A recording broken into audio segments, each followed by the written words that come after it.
Hey everyone, welcome back to my channel. Today we're diving into something super fun and a little bit reflective. That's going to be on my luxury goods wish list. This video is going to be split into two parts. First, we'll revisit my wish list from last year. I'll share what I ended up getting, what I skipped, and why some things just didn't make the cut, and the surprises along the way. Then in the second part, I'll reveal my updated wish list for 2025. From good old classics to timeless contemporaries to exciting new trends, I'm really looking forward to sharing how my style and preferences have evolved over the past year. Whether you're a fellow luxury lover or just curious about what's on my radar, this video has something for everyone. I'll also have timestamps for those who want to skip ahead. So without further ado, let's get started.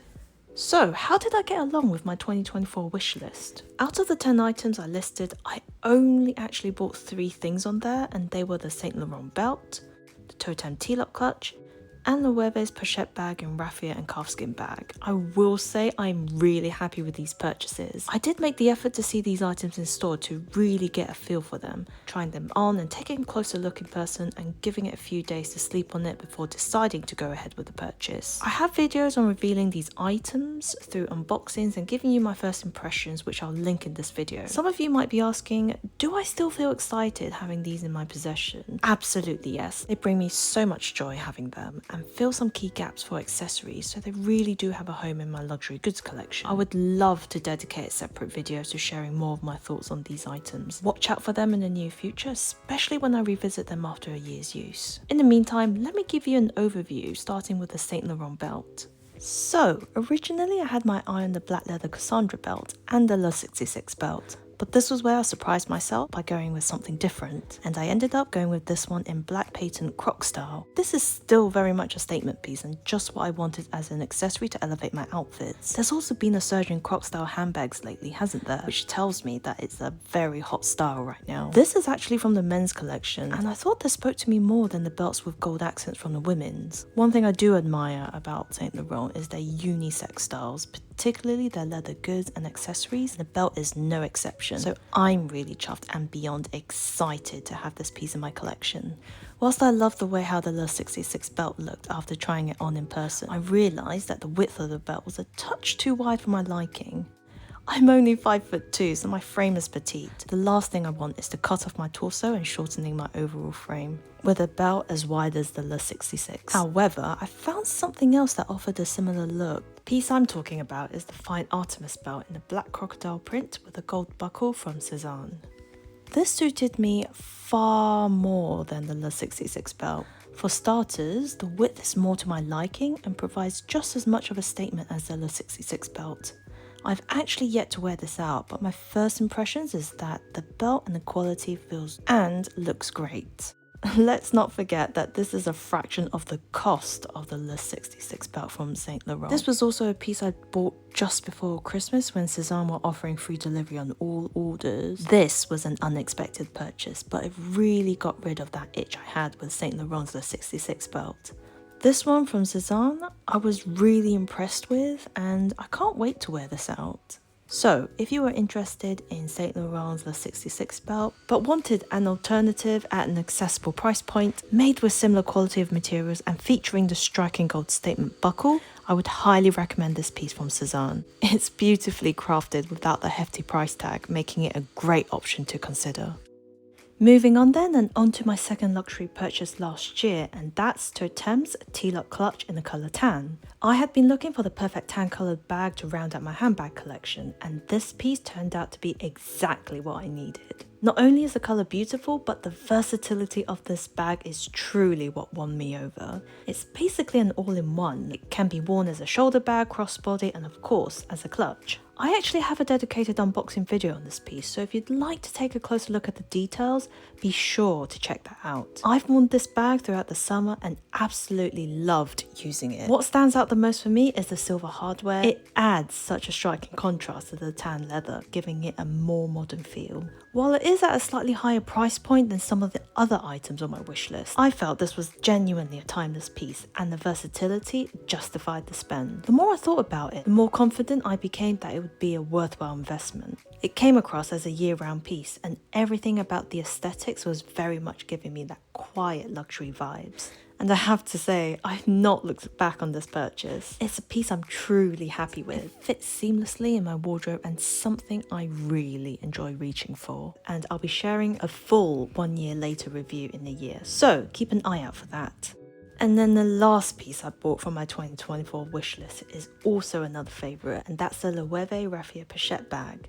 This was my go-to summer bag, and I knew I wanted to add a basket-style bag to my luxury goods collection. Naturally, Loewe came to mind as they offer a fantastic selection of raffia bags in different styles and sizes. This bag basically became my staple for days on the go, and so far it has held up beautifully. It still looks almost brand new. What I love the most about it is the patterned canvas with the repeated Loewe logo. The design feels so chic and elegant, adding a refined touch to an otherwise casual piece. I'm curious to see how the raffia material holds up over time, but it's still too early to say. Once I hit the 1 year mark, I'll report back with an update. That being said, I think this bag is perfect for summer outfits, but it also transitions beautifully into spring and autumn, making it more versatile than I initially expected. If you're on the hunt for an elegant yet effortless warm weather bag, then this raffia pochette bag is definitely one to consider. It's easy to wear, adds that perfect relaxed chic element to your style. I'll be keeping a close eye on its shape, but so far I'm really enjoying it. So, those were my purchases during 2024. They're still favourites of mine in my luxury goods collection, and I'm looking forward to getting more use out of them. With those purchases round up then, next on my wish list is Gucci's Dionysus bag in Supreme GG in the super mini size. I didn't go for this in the end, despite eyeing this piece for quite some time. In last year's wishlist video, I mentioned how I absolutely love the classic yet vintage look of the Dionysus line. I think Gucci does that well in their handbag collection, particularly going back through their archives to modernise the classics. It's that mix of modern yet timeless look about the Dionysus that makes this line stand out to me. That edge, featuring its signature accent of the textured tiger head closure in palladium tone, is to die for, and why it made it into my 2024 wish list. I also know from my personal experience of owning a few vintage Gucci handbags that they are made to last, particularly the monogram GG canvas, which was why I thought this piece would be a decent investment. I tried on various styles of this handbag just to get a better sense of comparison between sizes, compartments and differences in the hardware. As you step up on the size, the more substantial the hardware becomes and feels, which was interesting. After the try on, I did feel a bit different towards the super mini Dionysus handbag. It is the size I want, but I didn't feel satisfied with its hardware.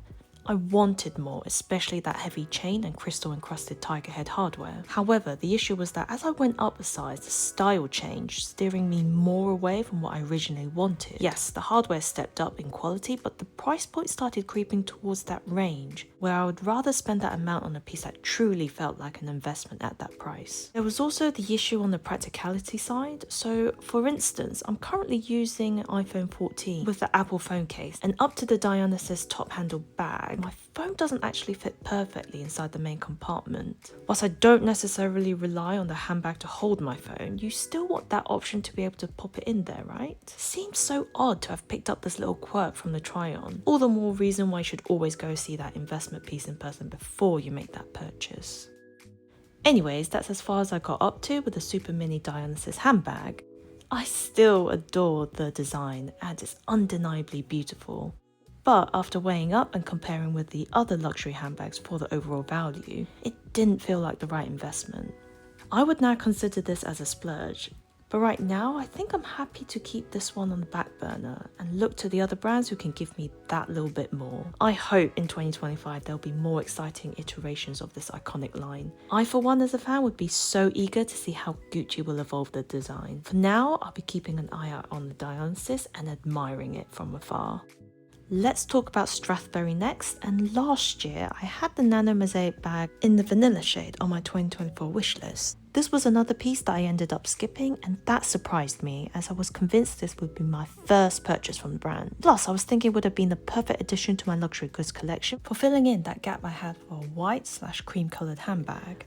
I was particularly drawn to the structured and playful mosaic design that was reminiscent of the puzzle bag from Loewe. From first impressions, it felt like a good affordable alternative to the puzzle bag, but after taking a closer look and checking out the mosaic handbag in person, I was having second thoughts. While I adored the design, I felt it was too formal for my day-to-day lifestyle. I'm clearly looking for something a little more versatile that could easily transition from casual errands to evening outs. With all of that said, I do believe this is an excellent alternative to the puzzle bag if you've been looking for a more price point friendly option. You'd be more or less getting the same quality as you would from the puzzle bag, given that the handbags from Strathberry are made from the same region as the other big fashion houses, including Loewe. If you're looking for excellent craftsmanship and original design, Strathberry would be a brand worth checking out. And you know what? I'm still not over the hype with this upcoming brand. We are seeing an increasing interest and rise in mid-range luxury brands. So people are seeking alternatives from the mainstream that tick all the boxes for design, affordability and quality. And this is where Strathberry comes in. They've been steadily gaining attention and it's easy to see why. For that reason, this is why I haven't completely ruled out Strathberry. In fact, there's another bag from their collection that's caught my eye for 2025, which I'm really excited to explore further. I'll share more about that bag soon in that upcoming video in part 2. We have Demellier next with their Nano Montreal handbag, and in particular, I had the one in the Hay Smooth colour on my 2024 wishlist. I will admit this one really had me in two minds. On one hand, I love its statement look with the double gold bar accent on the front and its versatility to wear it as a short handle, crossbody and shoulder bag. Also, the buttercream colour was most appealing to me as I thought it could be an alternative neutral colour in my handbag collection. Plus, it was a seasonal colour, and in that situation, there's no guarantee the brand will bring that particular shade back to the handbag. So you'd think I'd jump on it if a colour like that was only going to be around for a limited time. However, as time passed, the allure of the Nano Montreal just didn't feel as strong compared to some of the other pieces I was drawn to in 2024. The purchases I made last year were satisfying enough that I didn't feel an overwhelming pull towards anything else on my wish list, including the Nano Montreal handbag.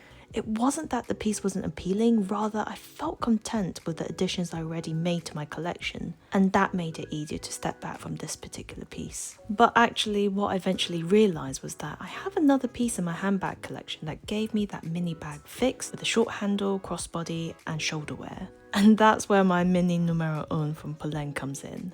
I have an unboxing video on this if you wanted to take a closer look at some of the key features of that piece, which I'll link in this video. What I feel from this is that because they're somewhat similar in terms of features, I think that's why I decided to skip on the Nano Montreal. As for the buttercream colour, I would love to add that kind of shade into my handbag collection, and I'm sure there's something like that out there, so I'm happy to take my time to keep an eye out for that. Based on those reasons, I'm parking the Nano Montreal handbag from Demellier and will revisit this at a later time. What would be exciting is if Demellier offered more fun colours and handbags with silver hardware. I would definitely jump onto that, and I know in the past they have experimented with those ideas through collaborations with influencers and social media personalities. But yeah, how cool would that be? I have noticed the brand have added new lines to their handbag range, which is very, very exciting. It tells me that they're still growing and looking to expand their collection, a sign they're widening their offer. I think they're still going to be sticking around and a brand to keep on your radar for 2025. Moving on to my next wishlist item from last year, and it's the Cide belt bag from Valextra. This is a quite luxury brand that I don't hear many people talk about, and that curiosity led me to visit their boutique store in central London to try on their Cide belt bag in person. For a mini bag, I was so impressed with how much of a wow factor this piece had. I loved the quality of the leather, its structure and the design, including the mechanism like the closure at the front. The array of colours this piece comes in means you are so spoiled for choice, making this an excellent entry-level piece from the brand. I personally loved this limoncello colour. It was very much that fun pop-up colour that I'm looking for to add to my luxury goods collection. That all said, I had to hold myself back from purchasing the Cide belt bag. I truly admired the brand's craftsmanship and understated elegance that I want to keep them on my radar and approach this thoughtfully. This isn't a brand I want to rush buying from, as I feel it's important to take my time and thoroughly explore their collection more. Essentially, I want to be confident that when I do make a purchase, it's one that's going to be in line with what I'm looking for and will have a genuine place in my luxury goods collection. I also see this brand as deserving that level of consideration and the wish list isn't going to make me jump into a purchase just for the sake of ticking it off. If I'm serious about a handbag, I'll buy that piece whether it's on my wish list or not. So I think having that degree of flexibility with that judgment call is going to help with that mindset, keeping luxury spending intentional and thought through, hopefully resulting in a more lasting satisfaction, if that makes sense. Anyways, all that to say is I'd like to make it a goal to purchase from Valextra one day. Their structured and functional handbags with classic silhouettes is what I'm most intrigued and curious about. If you're familiar with Valextra handbags, then you know each piece has a distinctively engineered quality about them and an engraved number showcasing the artisan's touch in making that piece. It's these details that set Valextra apart from the mass and mainstream that I think gives this brand that edge. Knowing myself, that's what I'm on the lookout for, because owning something that reflects individuality is what's going to make me feel most satisfied in the long run. What I will say is, if you're looking for something fresh, modern, low-key luxe with classic silhouettes, you'll want to take a look at Valextra. I'd also highly recommend you visit their boutique store in Mayfair to learn about the brand and see their collections in person. I had a wonderful experience with a sales associate there who took their time to walk through with me on some of their collections, sharing with me insights on the inspiration behind them, as well as highlighting the unique characteristics that make them so special. When a brand gives you their time to dedicate that kind of attention to their customers, that really elevates the brand for me. I certainly left with a very good impression of Valextra, and I look forward to visiting them the next time I'm around the neighbourhood. Last but not least, let's talk about another quiet luxury brand that I skipped out on, and that's Freja New York's Caroline handbag. What I couldn't resist was that simple yet sophisticated silhouette, the long handle style, which felt fresh and modern. The size was also what I was aiming for, and I thought this handbag would look great for smart wear occasions. I was definitely sold with the way how the brand marketed this for those on the move in the city sort of lifestyle. The other intriguing factor on the brand was its use of vegan leather in their handbags. I didn't own any vegan leather pieces at the time that I came up with last year's wish list, so there was that curiosity in me that wanted to see what the fuss was about. It was also cool to see the Caroline handbag making it as a solid piece in their collection. Continues to be available on the website, which tells me it's a style that's still going strong. So what happened then? Well, since then, I've noticed an increased number of brands following that long handle handbag style. As that was trending, I found myself drifting away from the Caroline handbag, and instead I started exploring those similar styles and really weighing up in my mind whether the Caroline handbag was really going to be worth it. And then later on, I came across another brand known for using this material in their handbags.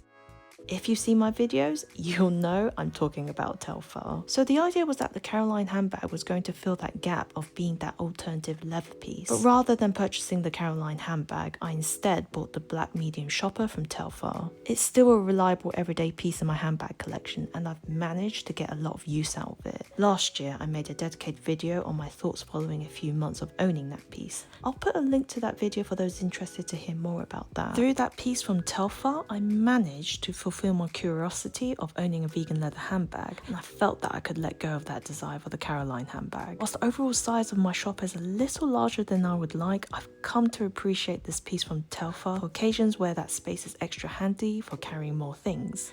I know, it's a big difference from the Caroline handbag, which is more to my liking in terms of size, but it was a choice between that or the small shopper, and I thought the medium size would be better given the security you have with its depth, as it's an open compartment bag. Of course, Telfar is known for its fantastic range of colours and materials, so there's more on offer in terms of options. On the other hand, if you're looking for something a bit more chic, going for that modern twist to the Fendi baguette style shoulder bag vibe, I would say go for Freja New York and the Caroline handbag. The price point for this is pretty fair, and the handbags come in classic colours that you can't go wrong with. And that more or less wraps up today's video looking back at my 2024 luxury goods wish list. There are still 2 items from my wish list that I didn't dive into this video. That's Bottega Veneta's Andiamo bag and Atelier August's Mini Monceau. Plus there's a piece from Strathberry that I briefly mentioned but didn't reveal. I'll be saving my thoughts on them in part 2 of this video. So what did I manage to take away from last year's wish list? The first big lesson was the importance of seeing that investment piece in person. Photos online will only give you an idea, but seeing, touching and wearing that piece will give you a much clearer sense of how it feels and sits on you. Even the display pieces in store can be quite revealing how the handbag will hold up from everyday handling. Another key takeaway was overall value for money. There is so much you can learn about evaluating and judging what matters most to you in a purchase. It's made me scrutinise whether an item really justifies that price point. Some items on my wish list felt too similar to other affordable options, while others stood out as investment worthy. At the end of the day, it's about balancing what you're prioritising at that moment and basing it on the style, quality and longevity. Once I also acquired a piece, it made me question those areas and in turn helped me decide what was going to be worthwhile. So that added another interesting layer in thinking through thoughtfully before going ahead with a purchase. Lastly, I've also enjoyed exploring alternative brands, especially those in the mid-range. It's so exciting to see how these smaller brands are carving out a space by offering something unique and different from the mainstream. With people becoming more conscious about their spending and really focusing on value for money, there's a growing openness to discover high quality pieces from emerging brands at accessible price points. That's been an eye-opener for me and a big part of what I've taken away from last year's wish list. But anyways, thank you so much for watching and spending your time with me today. I hope you enjoyed revisiting my 2024 luxury wish list with me. It's always fun to reflect on past purchases and wish list items. It really helps shape what I'm looking for next. And tell me down in the comments below, have you purchased something from your wish list and did it live up to your expectations? Are there any other smaller or emerging brands you've discovered recently that you think are worth checking out? Let me know your thoughts. I genuinely love hearing from you. Reading through your comments and learning from your perspectives is a highlight for me. It's what makes creating these videos so rewarding. In the meantime, make sure you stay tuned for part 2 where I'll be sharing my new wish list for 2025 with a number of fresh pieces that I'm excited about. And before you go, it would also mean the world to me if you subscribed and click that like button. But yeah, thanks so much for watching and I'll see you in the next video very soon.